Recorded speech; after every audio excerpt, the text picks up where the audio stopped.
Hello guys, Speci here. Big old card reveal today. Card reveal review. Obviously, man posted his own card a few days ago, but there's been loads coming out since, so I'm going to really quickly rattle through these. There's some big bad boy cards in here, including the return of Gwent, my favourite sign. Up first, it is a bronze card that was just revealed this morning. It's called Hybrid. Look at this card art. Whenever you consume one or more units, boost self by 1. Potentially a portal target, could be one of those cards. Seems pretty decent. Ocean Mud seems to be a big fan, and if Ocean Mud's a fan, I'm a fan. I'm not really sure of how good this card is. It seems kind of weak to me. I have to wait to see how the synergies work. Obviously, if you're playing like a consume heavy deck, like a Haunt, Overwhelming Hunger, that kind of vibe, could get a lot of points. But it's important to realize cards like Glusty aren't going to work with this because it's consume exclusively. So, love the card art. Could see it being half decent. I don't see it being overwhelmingly good though, but we'll have to wait and see. I suppose in Overwhelming Hunger, you could get a lot of points. 4 provisions, 4 power. Portal, maybe. We'll have to wait and see. Up next, big card from Quill and Lance. This is one of the huge cards. 10 provisions, 4 power. And this card is very comparable to Regis Higher Vampire without the order and without the need to drain boost. This just swaps Ivar's power with an enemy unit. So you're going to make the other your opponent's unit 4 power, and Ivar's going to become, let's say, 13 if it's Egan, for an awful lot of swing. Because obviously you're adding on 9 points to your score, taking away 9 from your opponents. And also, yeah, exactly. So, he's also got this though, Adrenaline 2. Damage enemy unit by 4 instead. So if you've only got 2 cards left in your hand, this means that instead of this bonkers ability, it's just going to damage by 4. So you're not going to be able to use this on cards like Gord because people are going to save those until you've got 2 cards left. So really like the design of this card. It becomes worse. But also, you know, sometimes that dealing 4 damage could still be good if you're getting rid of like a Vatia or something like that. I actually really like this card. And it's a Nilfgaard card if you were not aware already. Up next, Ocean Mud's card again. Faction Ambassador, big card. 10 provisions, 4 power. I believe this card was going to be Jags, but she passed it on. How lovely is she, by the way? What a woman. Up next, we have Koshki, which this card is kind of nuts. I've seen a few little like breakdowns of this card of like how many points you can get. It's pretty crazy. So, it's very similar to Kiki Queen. It's got Thrive. Whenever this unit's Thrive is triggered, spawn a drone, so 1 strength drone. Adrenaline 4. So when you've got 4 cards left in your hand, whenever this unit's Thrive is triggered, spawn an Endrega Lava on this row instead. Now, is an Endrega Lava 1 or 2? At first I was thinking it's 2, but it's not, right? Because an Endrega Lava on deploy plays another, so it's just 1. So it's a 1-point Thrive card that it will spawn. Instead of a 1-point drone, a 1-point Thrive card. So then if you combine this with things like Bargeists and Ozerals and like tool Thrive units, it can get really, really tool really quick. I think what will be interesting is if you can get Oberon to work with this by proccing Thrive twice in 1 turn, but you'd need to pull that on El Conqueror for that to happen. And I don't think there's too many other cards that could proc its Thrive twice, but you can get an awful lot of points this card. I actually really like it. Up next, Tailbot's one. Geralt Gwent. Finally, Gwent is back, and not how you might expect it, because it's actually a tutor card. 2 strength, 10 provisions, has a shield. Deploy. Play a Witcher from your deck. Adrenaline 3, give it shield. So it's tutoring other Witcher cards. So any Witcher card, obviously there's quite a few that have come to this expansion and more I'm sure that we'll see. Such as, for example, Ivar, that was just revealed today, is a Witcher card. So yeah, and you can give it a shield, so it's going to stay protected. Instantly, my first thought is all in shield decks, maybe with like a Cohen as well, because he's a Witcher. Obviously, you'd get 2 shields down, so it would work really nice in shield NR. Really love the design, honestly. We'll have to wait and see if 2 power 10 provisions is too expensive when cards like an Aeromancy exist. But yeah, massive, massive fan. Up next, we have the Bear Witcher. Not the Bear Witcher Adept that I revealed. This is the Bear Witcher when they are, you know, a little bit more experienced. And this is an 8 power 5 provisions card, but on deploy it damages itself by 3, so it's just gonna be 5 points. That sucks. However, Adrenaline 4, when you've got 4 cards left in your hand, damage self and an enemy unit by 3 instead. So it's gonna be 8 points still, because you're damaging yourself by 3, 5 points on your side, 3 points on your opponent's side. This is going to be really nice in mushroom decks where you can get that heal ability coming on. There's also like self-wound, it synergizes with all that sort of stuff. This next card's kind of nuts. The Viper Witcher Mentor. King Denpai revealed this one. I'll move my camera down so we can see who revealed. I'll come down here. And yeah, this card is absolutely crazy. So it's an Nilfgaard card, the Viper Witcher Mentor. Deploy, set the power of this card to match the provision cost of the top card on your opponent's deck. So let's say your opponent's got a 4 provision card. This could be 5 for 6. Kind of bad. However, if your opponent misses a Neuromancy, and a Neuromancy is on top, this card is suddenly a 14-point card. Adrenaline 2, however, sets the power of this card to match the provision cost of the highest cost card in opponent's deck. So if your opponent doesn't draw a Neuromancy, this card, if you play it with 2 cards left, is going to play for 13 points for 6. Pretty crazy, I must admit. So, yeah, this card is going to be really, really good and also very frustrating to play against. Let's not forget as well that Nilfgaard has all these sort of things, these new tactics that can mess with your opponent's deck. And I love this vibe for Nilfgaard. It's much more appealing to me than just locks and poisons and seizures. This is more what I would hope Nilfgaard to be, so I can, rep my Nilfgaard hat with pride. Next up, we've got Idyl. Goodness only knows. 7 power, 8 provisions, order, adrenaline 3. So I guess you only get this order if you've got 3 cards left. Consume all tokens on this row and gain immunity. So very similar to the knight that's never played in Syndicate. Whenever you consume 1 or more units, spawn a drone on this row. So you consume all tokens. That is things like, well, it's basically just the Arrakis drones or the beast tokens, right? The little, I'm trying to think what those little beast tokens are. I don't think off the top of my head. Rats, or, yeah, so you can play this on a rat deck, right, if you really wanted to, because you consume all your rats that are on your side. Or, moreover, you could consume up Arrakis drones, which you can boost first of all and then consume them all, and then every time you consume another unit, another drone is going to spawn. So it will be nice in a glusty deck. I think this card's decent. I like the design on it. The fact it's 7 base power means it goes a long way. Obviously Scorch, Igni, Uridan are going to be very, very nice against this card, but it does have immunity, so that's interesting. Up next, this one is super interesting because it is not really the faction you think it would belong to. The Griffin Witcher Mentor. On deploy, draw the top unit, then shuffle a card back to your deck. So deck manipulation NR. I have no idea what this is doing in NR, but I kind of dig it. Adrenaline 4, boost the unit you've drawn by 2. So potentially getting some carryover. You draw a card, you buff it by 2. Now, I have the Fisher King behind me here because I used to use Fisher King and Calanth pincer maneuver decks all the time because you used to be able to not decide which card you drew with Calanth, but Fisher King puts that card on top. So potentially you could do something similar with the Griffin Witcher Mentor. You could put like a Cohen on top of your deck, boost it by 2 guaranteed. Going to be interesting to see what other sort of decks this card fits into, if there's any other cards that really synergize with it. I think it's aimed at pincer maneuver decks becoming more of a thing, which I really actually like quite a lot, because pincer maneuver decks just don't really see any play. They seem like the odd one out in NR at the moment, and this card seems like it's aimed at that. Don't really see the synergies massively.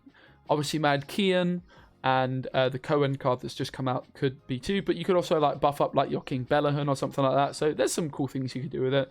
I like the design. I think it's interesting. It's not really what you'd expect the Northern Realms to have.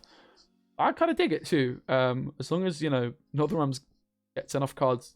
We're only getting 10 cards per faction, right? That's the issue. So hopefully it does work with the rest. We'll have to wait and see because there's still some more reveals. Here we have a card you might recognize. 6 power, 9 provisions. Deploy, destroy an damaged enemy unit. This is, of course, the old ability of the card whose name is escaping me. Vabion, we got there. As one of our new expansion cards. Great that this is back. I think you can see what my original comment here was on Twitter. I said, seems familiar, we'll definitely take it, though. Like, definitely take it. Vabion being back as this ability is cool. Do we really want to have it as one of our 60 expansion cards, and when we get, or 70, and we got 2 expansions a year? No, we don't, I'll be honest. I'm glad it's back, though.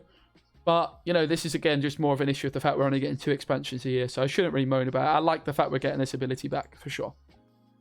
Up next, my friend Red Rames reveal. This one, I'm honestly not sure on. Stolen Mutagens, which is a crime card, and you get to pick 3 options. If you pick the red option, you damage an enemy unit by 4. Blue, you poison an allied unit and gain 5 coins. Green, you boost an allied unit by 4 and give it Veil. If you control at least 3 Salamander units, you profit 3. Now, I think that this part here is irrelevant to all of these. So if you have 3 Salamander units, you profit 3 and then do all of these. Maybe it's just for the green one. But I think it's for all of them. It's kind of tough to work out, but I'm pretty sure it's in its own row. So I think you're getting 3 profit if you've got 3 Salamander units plus all of this. Now, I think this card's really good because it's flexible, but also like this poison one where you can stay on interactive and gain coins is great. Getting this Salamander tag is going to be difficult, but Azar on his own, if unanswered, sets this up because Azar plays himself plus 2 Scarabs at all Salamanders. I think this card's really good. I kind of do dig it the more I think about it. I'm just scared of this poison because it's like a fist tech, right? And I hate that card. Up next, we have Perringer, who I'm told is a bit of a Witcher 1 icon, hence the funky card art. Now, I've actually seen a different looking version of the water. I think the water does actually look a little bit different in the other version I've seen, like slightly more improved. We've got a lovely little cow chilling here. And he is a neutral card. And at the end of this turn, destroy this card if it's the only Witcher on this row. But it's a 9 power for 6 provisions. Pretty damn cool. Big fan. And I like the throwback, the call out to the Witcher 1. The homage, there we go, that's the word I'm looking for. Up next we have Target Practice, which is a Northern Realms card. It is a warfare card, which obviously I love a bit of Northern Realms action, so it's important to remember that these warfare cards, you can pull them off John, but also special cards at 4 provisions are incredibly valuable because you can play them in portal decks while still being able to polarize your deck. So still including cheap as chips cards, meaning you can still include as many gold cards as you possibly can afford to if you're still playing Portal. So boost an allied unit by 4. If there's a Witcher in this boosted units row, also spawn a Witcher student in this row. So it's a 6-point card because a Witcher student is this geezer, which Cheddar Pool revealed. And this is a token that is going to be in all the factions. A 2-strength Witcher student. Nothing more to it. It's just a little token. So it's going to spawn a Witcher student, 6 points. If you've got a Witcher. Seems pretty lackluster, and it kind of is, but it's important to remember, you know, if you're playing a Portal deck, which, by the way, you're probably going to want to play Portal in Northern Realms with the Witcher cards that have been revealed, in my opinion, which we'll come on to soon. They're over here. I think this card is pretty weak, but I think it will see play still in certain decks. It's certainly not going to be in many decks, but like specific decks. You can see it. 6 points, you boost, you swarm a little bit. You don't really swarm at all. You play 1 card. So, I don't know. It's an interesting one. Not a huge fan. Yeah, I don't know. Up next, we have my reveal. Obviously, if you've not seen the video, the Bear Witcher Adept is going to damage itself by 4, and at the end of turn, heal itself by 1. This card's great. Arguably the best bronze card so far, I would say. I would say it's very difficult to argue that it's not the strongest bronze card. So, this one's right up there too. But I think the strongest 4 provision card. I think we can definitely say that. So far, it's the strongest 4 provision card. Love the card art as well. Definitely going to be getting it on my wall. So, yeah. Up next, Spontaneous Evolution. My friend Lionheart's card. Brilliant card. What a funky art as well. It's an organic, and it's another one of these sort of pick 3 options. So, boost allied unit by 4 and gain an additional effect based on its category. So, whichever unit you boost, if it's an insectoid, you spawn 3 drones, 7 points, but obviously swarming, playing for like your Kiki Queen, and also that would synergize potentially with Idyl as well. I'm glad I clicked the right one straight away. Beast, boost that unit by 8 instead, so it's like an adrenaline rush on a boost, 8 points, on a beast, 8 points. And Ogrid, give all Ogrid in your hand 2 armor. This one's kind of funky because you need to play an Ogrid first, then boost it to give all Ogrids 2 armor. And there's not exactly an abundance. Cave Troll being one, things like Cyclops. At the moment, there's nothing that really jumps out too much. I don't think any of these other cards that we've had revealed today, or in the past couple of days, they're mainly insectoid. So definitely, as time goes on, this final one will see more value. I think your most valuable one is this insectoid one, but it's just obviously flexible. Flexibility is nice. Armor Up, which is a Skellige raid card. Damage an enemy unit by 2. Spawn 3 Witcher students on the opposite row and damage them by 1 and give them 1 armor. So you're going to have 2 damage on your opponent's side, and then 3 1-strength Witcher students that are damaged. And that is actually really nice because it is going to synergize with a few of the other cards that we're going to look at shortly. Where art thou? Can't find it. But it's going to synergize with some of the original cards that were on my first video, such as the Bear Witcher Mentor, who is going to damage. He's going to do something to do with your own damage units. I think he boosts himself by the amount of damaged units on your side, and then later on in the round by all units. So lots of synergies there, again, in decks that are healing, also decks that are self-damaging. You've obviously got the armor on these Witcher students too. This card's pretty good. At first, it looks like it's only 5 points, but you got some synergies there. I don't think it's going to set the world on fire, but I think it's not bad. Up next, Making a Bomb. This image is really bad quality for some reason. Move an enemy unit to the other row and give it bleeding 4. This is actually a Scoia'tael card, which really confuses me. If this was a neutral card, I would say it's okay, because you can include it in some decks because it's movement and a bit of damage, 4 damage neutral. But the fact it's Scoia'tael, like, wouldn't you always just rather have a Dragoon than this card? I know I probably would. 4 points on your side is more consistent than 4 bleeding, and the 4 damage it's kind of like a Blue Mountain Commander, right? But less points. So I don't think this card's very good at all, to be completely honest. It's actually one of the worst cards I've seen. Maybe I'm wrong. I could be. I don't think. Again, if it's neutral, I could get behind it. Next up, we've got Fuka or Puka, which is an Ogroid. So one of those cards that the spontaneous combustion evolution rather is going to help out. Now, this card is really interesting because it has Veil and Thrive as well as 1 armor.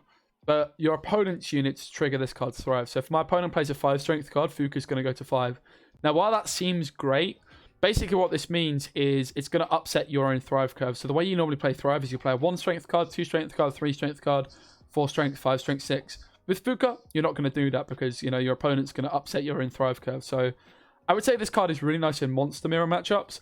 And it could be an inclusion in other decks where you're not worried about thriving your own units too much. So I think this card's okay. I don't think it's going to see competitive play, though. Up next, Cat Witcher. 4 power, 5 provisions. At the end of your turn, move self to the other row and damage a random enemy unit on the opposite row by 1. It's like the old Archspore in many ways, because the Archspore used to move onto row and damage. This is doing something very, very similar. Moves to the opposite row, damage an enemy unit by 1 to the opposite.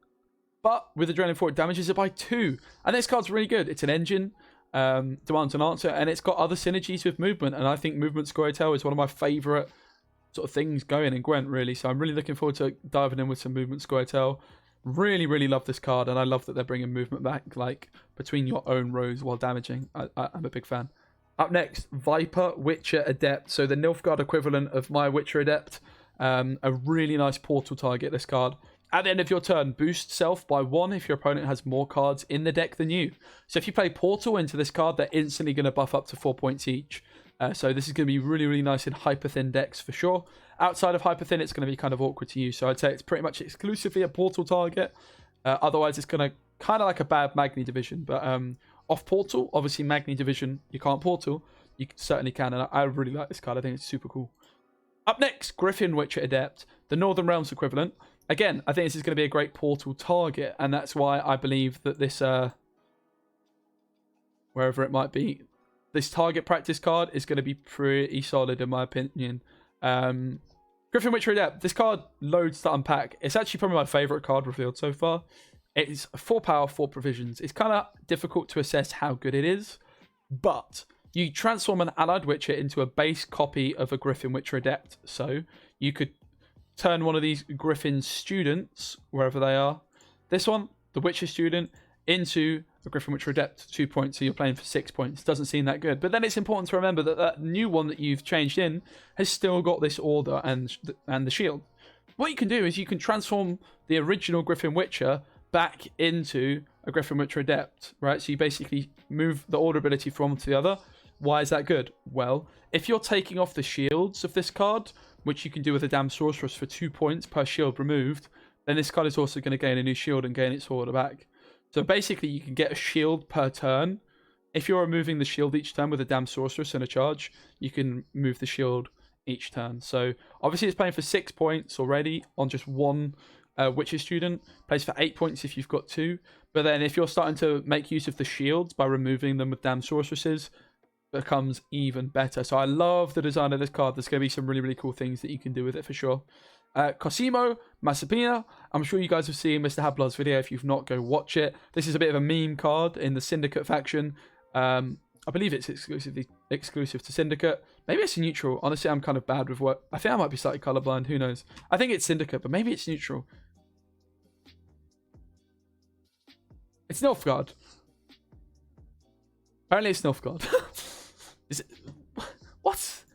Guys, am I going crazy? Look, this is Nilfgaard. It's got to be neutral. That's Syndicate. It's neutral, right? Yeah, okay, cool. Okay. Transform adjacent units into random units that cost 1 provision more. So it's a full-on meme card. Go watch Hablard's video if you've not already. It's not going to see competitive play, but it's going to be a really fun arena mode. Hablard's example is Witch Trio. You play this in between the Witch Trio, you could get a T-Bore and another 9 provision card. So it's kind of similar to Alzor. It's just going to transform them. You're not going to get the deploy abilities. Failed Experiment is a 9 base power, 5 provisions. At the end of your turn, lose 1 coin. If you have no coins, damage self by 1 instead. While poisoned, disable this ability. So it's like a self-poison vibe. Going to be really awkward against decks that run poisons like Nilfgaard, like Squirtle potentially, and Syndicate. It's going to be kind of iffy. Against decks that don't run poisons, you know, this card could be pretty damn solid. So if you poison this card, it's going to stick at 8 points, which is pretty nice. Obviously 8 for 5. Definitely cannot complain. Don't think there's going to be any ways you're going to be able to heal this up, particularly that I can think of. Although, in fairness, there is the Blind Eye Apothecary, or I think I'm saying it right, which can heal. It's a 4 provision card, so there's some synergy. This next card, I love it. It's a 5 damage card for Nilfgaard. But on the death row, you banish it and spawn a copy of it to your opponent's deck. So obviously, spawning good cards, you might want to remove good cards, but then you're giving your opponent a copy of that. Could be really bad. But then you could do things like Cantarella. And you can also use this Viper Witcher guy that King's Empire revealed as well, right? Where you know, let's say you give them like a Vilgefortz, then this is going to be a 10 strength card because it's going to buff by 9. So there's lots of cool things you can do with this card. I'm a really, really big fan. And I believe that is all as well, because we looked at all these other ones. So loads of reveals so far. Let me know what you guys think is your favorite one so far.